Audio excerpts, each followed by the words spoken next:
Welcome back to another powerful episode of the Dr. O Show. I'm your host, Dr. Connor Oliveri, founder and CEO of Elevate Health. Every week, we'll be bringing you insightful information and inspiration to help you achieve your full potential regarding your health, life, and business. If you enjoy the message we are promoting in this podcast, we would greatly appreciate it if you could leave a rating and review on the platform you are listening to. Make sure to subscribe so you don't miss out on the future episodes that embody our core values of enhancing ourselves, empowering others, and evolving our community. What's going on, everybody? Welcome to episode 4 of the Dr. O Show. Today I have with me Dr. Demetri. How you doing, brother? Good, man. Thanks for having me on. I'm excited to do this. Of course. Thank you for coming on. For those of you who don't know, Dr. Demetri is a plastic surgeon here in Tampa Bay. He has been voted top plastic surgeon by Tampa Bay Magazine 3 years in a row.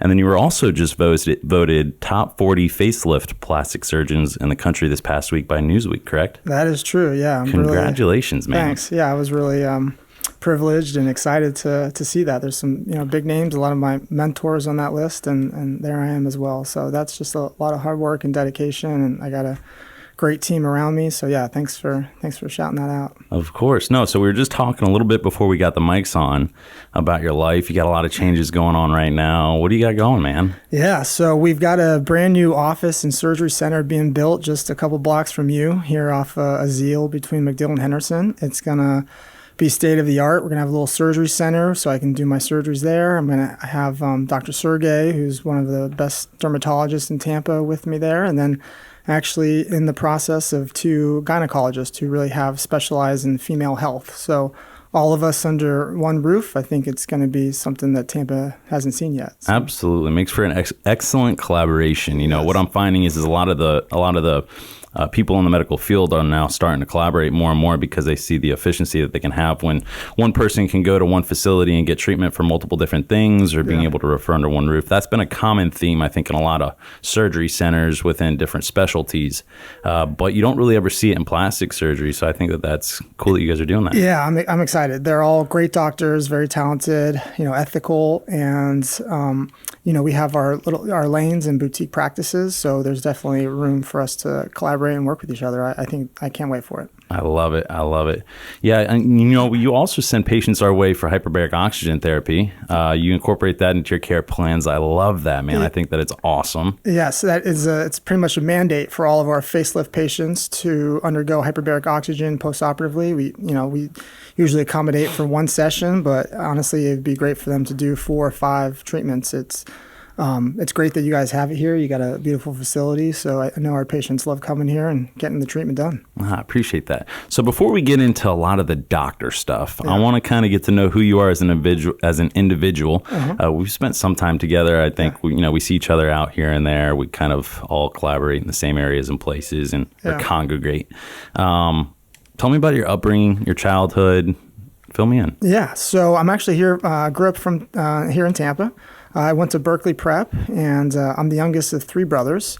My oldest brother, George, is a heart surgeon. He's the chief of cardiac surgery at the University of Texas in Austin. He's only 40. He's about to turn 41, so he's actually the youngest chief of heart surgery in the country, which is kind of a big deal. And my middle brother, Dean, is a vascular surgeon here at Tampa General. And he's also, honestly, kind of world-renowned for his niche. He does these very specialized stents that only, I think, 2 or 3 people in the country do. So Dean's, honestly, he's probably the smartest one of the 3 of us, for sure. I'm not afraid to admit it. Yeah. Dean's Harvard, and his pedigree's through the roof. So anyway, the 3 of us are from here. We all played competitive soccer. Actually, in fact, all 3 of us were recruited to Columbia University, where we went to college, and we played Division I soccer for 4 years. Hell yeah. And then our medical backgrounds took us slightly different routes. I returned here to Florida, to University of Florida, for medical school. Between my 3rd and my 4th year, I was selected for a Doris Duke Cancer Research Fellowship at Johns Hopkins. And actually, both of them were up there doing their residency at that time. So it was kind of cool for all 3 of us to reunite and be in the same city again. And it was really there that I kind of found my interest in facial plastic and reconstructive surgery. My mentor up there was doing a lot of reconstructive surgeries for patients who had cancer of their mandible or their eye sockets, whatever it may be, and I really took a liking to that. So then when I landed in Dallas for my residency training at UT Southwestern, it's kind of Tampa on a bigger market. It's very high end. There's, the Ritz and Glitz and all that going on in Dallas. And that's when I sort of shifted a little bit more towards aesthetics. And in fact, one of my mentors there is Dr. Sam Hamra, who developed the type of facelift technique that I do and a lot of facelift surgeons in the country do now. So he was towards the end of his career then, and it was definitely a privilege to learn under him. Then I moved out to Beverly Hills, where I kind of further pursued specialty training in facial plastic surgery. My mentor there, Dr. Andrew Frankel, is world-renowned for rhinoplasty and facelifts, and an awesome guy. And we developed a great friendship, mentorship. I really look up to him, and he'll even text me now, for things on advice. And so it's just it's great. So I enjoy my time out there so much that he was like, hey, well, I know you want to go back to Tampa and you want to get things going, but why don't you keep this kind of bi-coastal thing going on? So I did that. I've been doing that. And honestly, the rest is history. I've gotten so busy here, and, I guess at some point I'll kind of phase that out. I've really only going a couple times a year now. But I love being back in Tampa. I have a great practice. I've surrounded myself with talented nurses and administrators and assistants, estheticians, and I'm really proud of what we have. Man, you have to have such a rewarding job. Like you're one of the few of people, I think, in surgery that actually have a direct impact on the way that somebody looks and the way that they look at themselves in the mirror every single day. Yeah, I like to think so. I mean, it's different. My brother's heart surgeon, vascular surgeon, they're literally saving people's lives. No one wants to see them, right? Like people are coming to my office because they want to see me. Yeah. So it is rewarding. The best part of my job is having a positive impact on someone. Someone has perhaps an insecurity, or an older woman who she's like, I just want to look like I did 10 years ago. Yeah. And that, when they come back in 6 weeks afterwards and they've kind of healed up and they're looking good, or they're ready to go to their wedding or their gala or whatever reason they did the surgery, and they, their thank you, and some of them are in tears. It really is emotional, and you get goosebumps. And no matter, all the other aspects of plastic surgery, finances, whatever it may be, like that is by far the most rewarding part, where someone tells you that you had a positive impact on their life. 100%. And what I'd like to bring to light is you have such a diverse medical background. Like you did so much before you got into doing what you're doing now. Yeah. That's just, for me specifically, like, we got to try a little bit of everything. You learn through your basic training in undergrad of biomedical sciences, whatever your undergrad degree was in pre-med, you start to kind of get an idea of what you want to do. But once you start getting into the field and doing different things, you really start to change and switch up what your thought processes are. What you thought you once were going to like is really not what you actually like. That's true. I mean, and your third year of medical school, and y'all might have something similar, where you kind of do different rotations in each field. So I spent a couple of months in pediatrics. I spent a couple of months in obstetrics and gynecology and surgery and what have you. And that's the time when you're like, okay, I think I can do this for the rest of my career. And fortunately for me, I found, facial plastic surgery, because other than that, I was like, oh man, I don't know what I'm going to do here. So what advice would you give to students that are in medical school right now in that third year and they're going through that process? What would be your tip to them? Keep an open mind for sure. I was probably a little bit more narrow-minded because I kind of knew what I wanted earlier on. But once you find what you're passionate about, then do whatever you can to learn from the best. When I was in medical school, I've been so blessed and fortunate along my journey to have great mentors. And no matter if you're a banker, a lawyer, an athlete, that's really what it's about, is finding someone to train and study under who's going to push you to be better, right? Yeah. And I've always tried to train and study under the best, from Johns Hopkins to the people I learned in Dallas to Dr. Frankel in Beverly Hills. I mean, they are the best of the best. And so it's not going to fall in your lap as a medical student. I would go out of my way after hours to reach out to private practice surgeons, to go watch them. When I was done with my duties as a medical student or resident, if I had a day off, I wouldn't just sit around and, watch Netflix. I would go, observe these plastic surgeons and learn their techniques and see how it's done in that field outside of the hospital. So you really have to be a go-getter, no matter what field you're in. If you want to, succeed and really be the best, you got to push yourself that extra, 110%. 100%. Yeah, you're only as good as the people you surround yourself with, man. Yeah. So all three of you and your brothers are surgeons. How the hell does that happen? Like, what made you guys all wanted to get into the medical field? Yeah. So our mom, she actually single-handedly raised us. She was a school teacher, and as kids, we weren't really allowed to go out and play with our buddies or whatever until we were done with our homework. So education was always, number one in our family. And then sports. That was really, and religion. We're Greek Orthodox, of course. It was like, some combination of the three: school, sports, and God, and diving for the cross. Yeah. But no, so she really, personated that upon us to, study, work hard, and use soccer to, get you far. So, it was really our mom was our kind of rock for us in that regard growing up, and she still is in a lot of ways. But now we're a little bit more independent, and we can handle things on our own. But she really pushed us to study, work hard, and I think that's the foundation of what we have now. Amazing. A little side note here. In high school, I grew up in Palm Harbor, so we were right up the street from Tarpon Springs. Yeah. All my best friends went to Tarpon. Like, all I did was hang out with Tarpon guys. And shout out to one of my buddies, Louis Pappas. When he dove, he actually got the cross that one year. Yeah. So I think that's an awesome tradition. If you guys haven't been out to Tarpon Springs for the diving of the cross, it's a super, super, super cool tradition that they do over there, right over by the Sponge Docks. If you haven't heard of that, it's basically like a little Greek city in Pinellas County, Florida.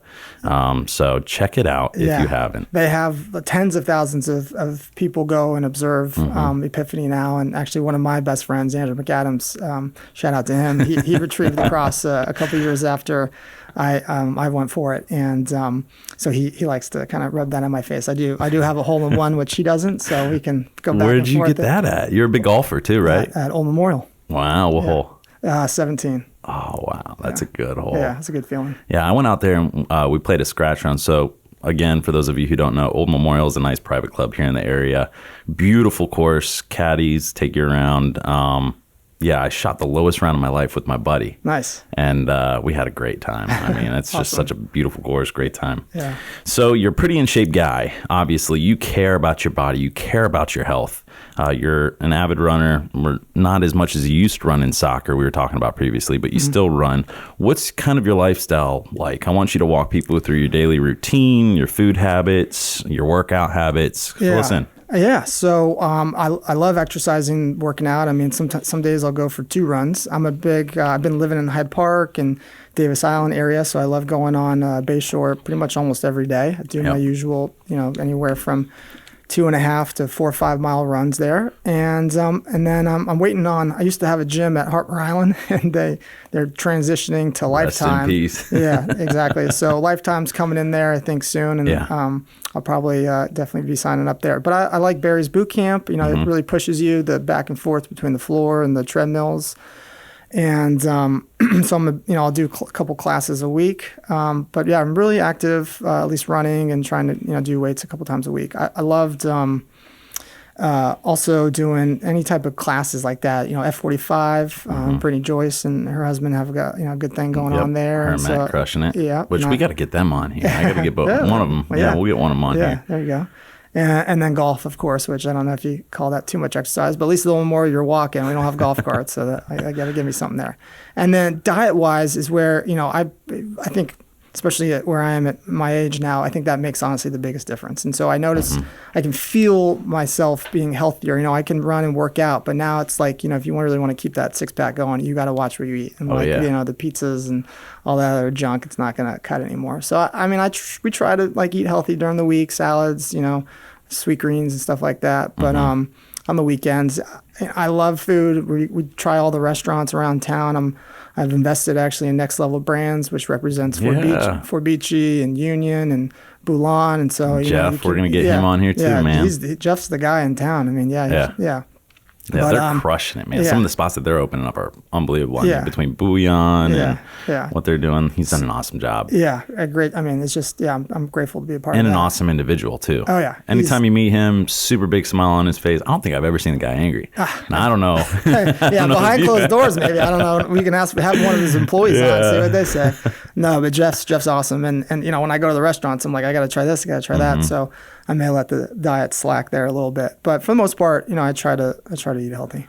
Pretty spot on. Nice. So entrepreneurial wise, you have a practice in Beverly Hills and in Tampa. Where did you so you started first in Beverly Hills. How'd you get that practice started up? Walk us through that kind of process. Yeah, as I got out there and, I was still learning my surgical techniques, I had a lot of injectable experience doing Botox and filler, stuff like that. So I just, it just spreads like wildfire. I did some friends and then friends of friends. And then, I eventually got some influencers. And, that helps kind of, as you know, in this business, they shout you out a little bit and stuff. And then I just got busy. And so by the end of it, my mentor was actually wanting me to stay full-time there. And I was like, Tampa's my home. I foresee, I didn't know it was going to grow as much as it has in the last, 3-4 years. But now, people from California, New York want to move here. It's insane. What I have to comment on too is I have to say you did a really good job at branding yourself, right? And so I think the whole name Dr. D, like people know who Dr. D is. Yeah. And I'll give you a little bit of kudos. The Dr. O it came from that. I thought it was a really, really genuinely great thought process, right? Because you have a complicated name, Oliveri. Your last name, I couldn't say it. I looked at it on my iPad. I would say honestly, it's the reason I just go by Dr. Demetri is because nobody can pronounce my last name. So Dr. Demetri kind of sticks. It's simple and people remember it, right? And so I think that allows you to stand out within your niche as well. Yeah. All right, so keep going. So then, I came back here, started, growing it the same way I did out there. And now I've gotten super busy with my facelift surgeries and hair transplants. And I honestly do like 5 or 6 surgeries. It's not like I'm doing, I specialize in honestly 5 or 6 things. And, if someone comes to me for something I don't feel comfortable with or something I don't do a lot of, I just send them out to a specialist. So what are those 5 things? So it'd be facelifts. Facelifts first. I do a lot of eyelid surgery. Rhinoplasty, nose jobs, hair transplants, and I do a lot of what's called forehead reduction or hairline lowering. So if, lots more common in females if they feel like they've just been born with a large forehead and they have their hairlines further back. I do a surgery that can bring it down to bring their face kind of into better proportions. And there's a couple guys in Beverly Hills and one in New York City, one in Miami. There's not a lot of people that do that, and I kind of learned about it a while back, and I started doing them and got better and better and better. And now people come from all over the country to Tampa actually for that surgery. Yeah, it's almost like you're somewhat of an artist, man. It's really, I've seen some of your stuff on Instagram. For those of you who don't follow him, it's at Dr. Demetri, right? Yeah. So at dr.demetri, Demetri. Yeah. Cool. So you actually post some of your procedures. And so my social media coordinator Ari, who's awesome, shout out to Ari. She, it goes both ways about the graphic stuff. So, and I think now it's like a hidden thing. So if you don't want to watch it, you can skip it, right? But some people love watching what goes on, especially actually prospective patients. They're like, they want to know. I kind of want to know what the hell he's doing, during surgery. And anyway, so they could, see it if they want to, and if they don't want to, they just, skip ahead. But everyone wants to see before and afters. They're like, what could I look like if I'm going to have my facelift or my hair transplant done? And so the best indication of, what you'll look like is what people who look similar to you have, what their results are. So, we posted a lot of that. The girls in the office are cute and funny. Sometimes they'll get me to do, silly stuff and same thing here. So I'll give in every now and then, but sometimes I gotta reject it. Love it. I love it. So what, you have these 2 practices, you have your 5 really core things that you work on.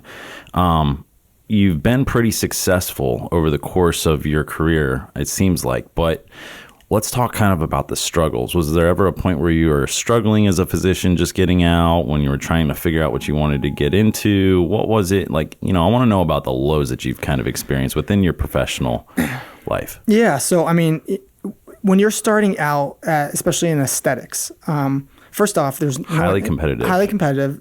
Insurance doesn't really play a role. So you are you don't get a salary, right? For the most part, you're not employed by a hospital, at least the route I took. I took a route where I just started on my own. Some other guys they'll feel insecure about that, or they have loans to pay off or what have you. They want the guarantee of that salary. So the security. The security, yeah. So maybe they'll join a more established plastic surgeon to get, a good salary. A secured salary. That's okay. But then they don't have as much room to grow. Yeah, there's a ceiling. Yeah. And so I, was fortunate, and I worked hard, and I had, my med school loans paid off, whatever. And so I just started from day one. I had support from my mom and my stepdad, which was really helpful. My brothers had been through it. I learned a lot from their trials and tribulations. But day one, no one's overwatching you anymore, right? No one, Dude, none of it's my the mentors. most nerve-wracking. Yeah. It's not nerve-wracking. I was pretty comfortable. I know you, just through your personality and who you are, you're a very confident individual, which I think is huge for your profession, right? But you just kind of wing it, man. Yeah, you learn with experience, and there's really no substitute. I was just talking, I think I did another podcast a couple days ago, and really there's no substitute for experience. And especially in surgery, on the face, this is high-priced real estate. I'm cutting on someone's face, around their ears, whatever it may be, and there's not a whole lot of room for error, right? Like basically no room.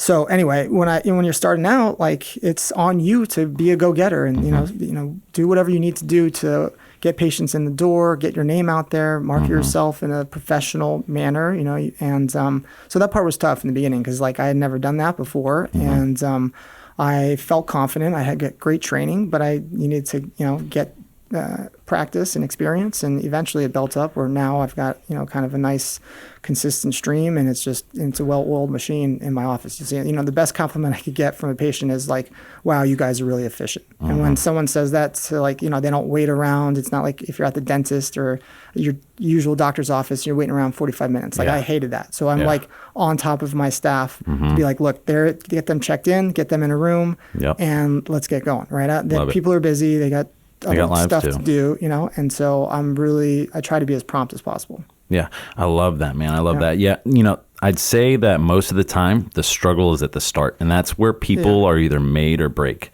right? That's where I think, you were able to, once you just, finally got that first, and I'll call it a sale because ultimately you are selling your services, right? And you have to compete against everybody else that's selling the same service. You're not accepting insurance. It's a cash-based business, right? But you're doing it with genuineness, right? And you're doing it with the whole motto and ethicalness of, I think that's the word, ethicalness.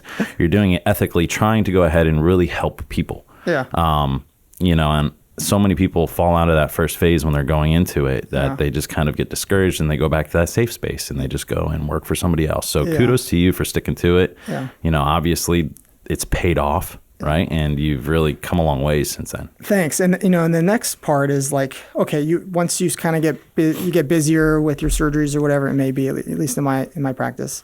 Then what's the next step? And so that's why I've now reached out to build a surgery center in my own office, right? So now I have a one-stop shop where I can see my patients, do my surgeries. I can, welcome in other plastic surgeons if they want to use the surgery center. Yep. And so I've grown that part of the business. On top of that, I'm the medical director for a couple med spas. There's a chain actually in Texas, Vitalik. And then right down the street from here, Elon, which is Elon Aesthetics. I'm sure everybody knows about the girls there in Hyde Park. And so that's, a nice collaboration with them as well, doing injections and threads and more obviously non-surgical stuff. And then, and recently I just started my own skincare line. So patients, we actually include that in our package to all our facelift patients. The moisturizer. You got to get me glowing, man. You got to get me glowing. I'll have to stop buying snacks. I'm not really a big moisturizer guy, but I should have brought a kit with me next time. I'll get you something. But anyway, so it's just, from a business standpoint, right?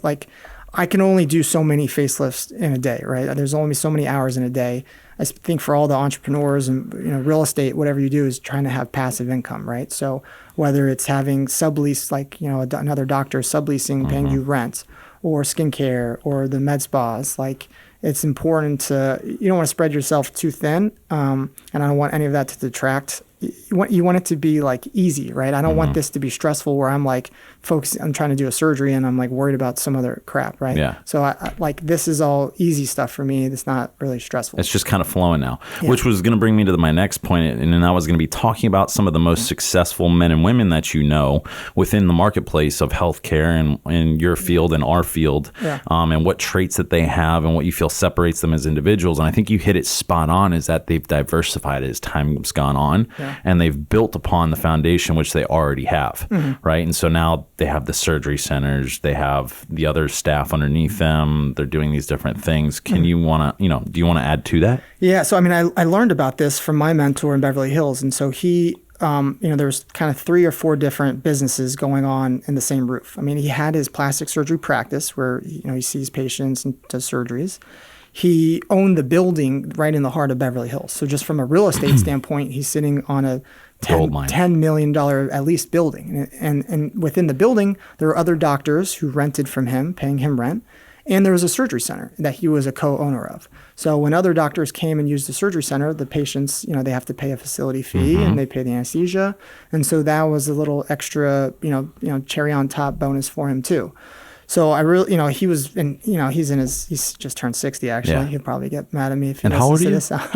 I'm 37. Yeah. And so I really learned a lot from him from a business standpoint. Not only did I learn how to do surgery safely and properly and whatever, but I almost just equally as important was to kind of how to run a business. And you don't get that. I don't know about you and your career, but they don't teach you that in medical school. They don't teach you anything. They don't teach you in residency. They teach you how to be a good doctor, a safe doctor, but you don't learn how to run a business. Like now, I think I got 7 or 8 people now, and it's turning you figure into it out a along big the way. business, and you figure it out on the way. But I didn't have like a course or anything to teach me how to do all this. Like I just kind of learned, and again, there's definitely been people along the way to have helped. So it's not like I'm not trying to take credit for all of this by any means. Like friends and family members who are in a better, perspective from real estate or, leadership have really given me a lot of input and has truly helped me a lot. Yeah, absolutely. I think that what comes along with that, right, when we're talking about the whole real estate side of things is, now, like you said, he's sitting on a gold mine, but it didn't take him, I'm sure that he didn't acquire that building when he was 37 years old. No, he didn't. He probably acquired it quite some time after that. And so it was that kind of patience process. He started exactly where you were. Yeah. He built himself up. He continued to, put rings on his belt. And as time went on, he got himself to a point where he could make that transition. Yeah. And then he could build up and staff up. I'm personally a guy that works out of a sense of urgency. And I think that you're the same way too. I'm a super impatient person, right? I think it's to my advantage, right? Because I'm always just get shit done. Like try to push the limits. Like what can we be doing better? What can we, be doing next? No, for sure. I think my staff, once they listen to this, will agree that I'm probably arguably equally as impatient, if not more impatient than you are. I'm like, it's 11:32. Where's the 11:30 console? I'm kind of crazy when it comes to that. Yeah. So. Come on, guys. Time is money kind of thing in a sense. Yeah. So let's talk about this. Future goals and plans. You've got your practice in Beverly Hills. You've got your practice in Florida. How long do you want to be performing procedures for? Mm-hmm. Well, it's a lot of fun, but it's definitely stressful. I've got a couple extra gray hairs on the top of my head. You and I both. Because of, like I said, I'm operating on expensive real estate here on someone's face. So it's definitely stressful. It's not... my brothers are, potentially saving lives. And, my oldest brother, George, is a heart surgeon. It's a different type of stress. He's had patients die, right? He's in trying to save someone's life. There's only so much he can do. Yep. And so it's a different stress, and it is stressful. And I joke, that I'm like, at 45, I'm done. But obviously that's not the case. I don't know age of when I'll stop doing surgeries and stuff. I definitely want to keep broadening my entrepreneurship. Like I mentioned earlier about Next Level Brands with Jeff and Joe. That's been a fun thing. Hopefully at some point that'll be a financial success as well. Yep. But yeah, I'm definitely interested in growing outside of medicine and whether it's real estate or things like that. I excited for those opportunities as they come. And right now I'm definitely honing in on my surgical skills and wanting to just be the best facelift and plastic surgeon that I can be. And then that's my career. That's what I love and what I'm passionate about and what's going to bring me, just really the most amount of joy. Yeah. And just feel fulfillment. And that's where I'm focused on right now. So what would you say your number one goal is for 2023? I'm going to put you on the spot here. Get the office in the surgery center open and running. Okay. We started construction last year, and it's going well. We hired Ellison EWI Construction and Fleischman Garcia Architects. They're the same duo who did Oxford Exchange and the Stovall House. It's, and any of your listeners have ever been there. It's both beautiful properties. Beautiful properties. I mean, very high end. And so... You're a member there? I'm a member of the Stovall House. Yeah, we should grab dinner one night. Yeah, let's do that. Yeah, I love that place. And I like the ambiance and the decor of both places. Saul Fleischman's a family friend, an amazing architect. So anyway, we got them working, and I'm just kind of antsy to get, as you said earlier, very impatient. I'm like, okay, August. You said July, and it's August. Now we're towards September. I'm like, construction always takes longer than it's supposed to. But no, it looks great. I stopped by today. So anyway, that's my number one goal this year, is to get moved into that and get the surgery center up and running, and just having, feeling at home there. I love it. Yeah. So finalizing this conversation, kind of to bring things to an end, I want to talk about your kind of core values. A lot of people can be successful, but not a lot of people can leave a legacy. And so what does Dr. Demetri want to be remembered as? How do you want to be remembered? Well, the next part, I left out actually in one of the last questions you asked was, what are you trying to achieve and look forward to? And honestly, I really want to get more involved in charitable mission trips where you can travel to Central America, South America, and do like cleft lip, cleft palate surgeries. So I want to be remembered as a talented facelift surgeon who had an impact on people's lives and made them feel better about themselves. And I also want to give back to people who can't necessarily afford these surgeries, right? And so kids who are born with defects. And I think once I can just have some normalcy in my life and a little bit more stability, I think that's the next step, and I really want to get more involved in that. So I'm just grateful for where I'm at right now. I think things are going great, and we work really hard, and I'm very passionate and dedicated, and I do my very best. And I think the next step is to kind of broaden that to be, kind of giving back to more people, more unfortunate people. Amazing. So for those of you who are listening, if you'd like to go ahead and schedule a consult with Dr. Demetri, you can look him up online, Google. It's just going to be Dr. Demetri. I believe your website will be one of the first things that pops up. Yep. It's going to be drdemetrimd.com. And then, like I said in this podcast, his handle, his Instagram, is going to be at Dr. Demetri. It'll come up. You can learn a little bit more about him and what he does. Dr. D, thanks for coming on, man. It was an absolute pleasure. We appreciate you, and grateful for your friendship, man. All right, Dr. O, we'll have to get out soon together. We got to. Awesome. See you. Thank you for tuning into the podcast. If you liked this video, please click the like button and subscribe. This podcast is being produced with the hopes that it will impact the lives of many people throughout the world. For more information on Elevate Health, visit elevatehealthfacilities.com and schedule an appointment with a qualified healthcare professional for any of your desired needs.